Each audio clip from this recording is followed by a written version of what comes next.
Hello YouTube! I'm not ashamed to say that Titanic is one of my most favorite movies of all time. It's beautiful, tragic, and epic. I first saw Titanic when it was released in theaters in 1997. I was 9 years old and I don't know why my parents allowed me to see this movie, but I saw it 3 times in the movie theater, cried buckets of tears every single time, and completely fell in love. Titanic is the original reason why I got interested in wanting to make films. After watching that movie, my new dream job became movie director, and my dad told me that I said I wanted to be the director of Titanic 2. And let me just say, I'm glad I'm not responsible for the epic fail that is Titanic 2. Past April was the 100th anniversary of the sinking of the Titanic, and because of this, the film was re-released in theaters in 3D. You can bet that I was beyond excited when I heard about this. I was a little worried that I wouldn't be able to see the film because I was going to be in Japan when it was released.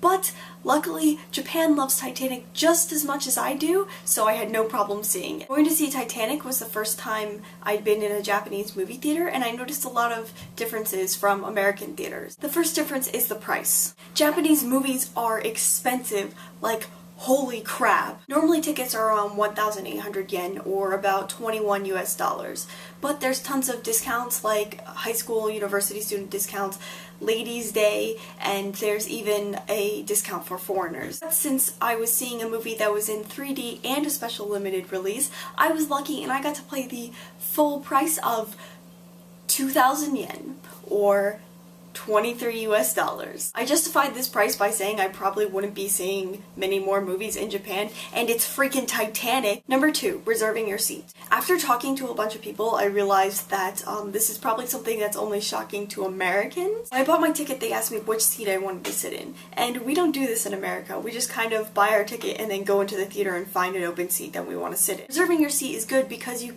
can make sure that you get the exact seat that you want. But sometimes it's bad because if there's somebody annoying or something like that next to you, then you can't really change your seat. Or, I mean, I think you can, but you get what I mean. Number 3, 3D glasses. The 3D glasses in Japan are crazy! Or at least the glasses that I got at the theater I went to. They look like goggles. 3D glasses in America look like this, but you know, with lenses. And then these are the 3D glasses I got in Japan.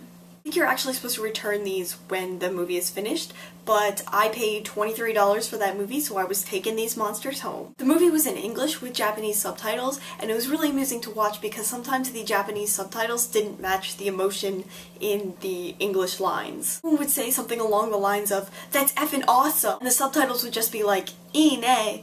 So it was kind of a really basic translation, and I feel like it lost a lot of the emotion and feeling in the translation. 3D effects in the movie were really great.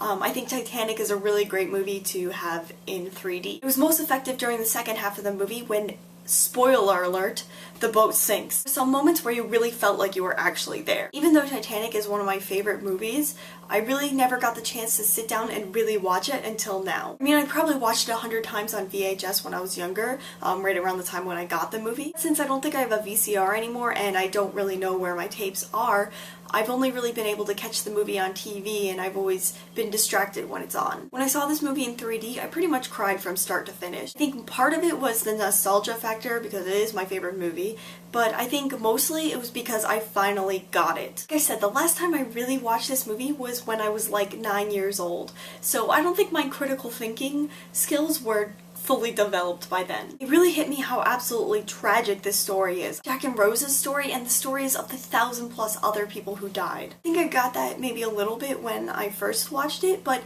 it just never really registered. I really connected with Bill Paxton's character Brock Lovett at the end when he said, "For 3 years I've thought of nothing but Titanic, but never really got it until now."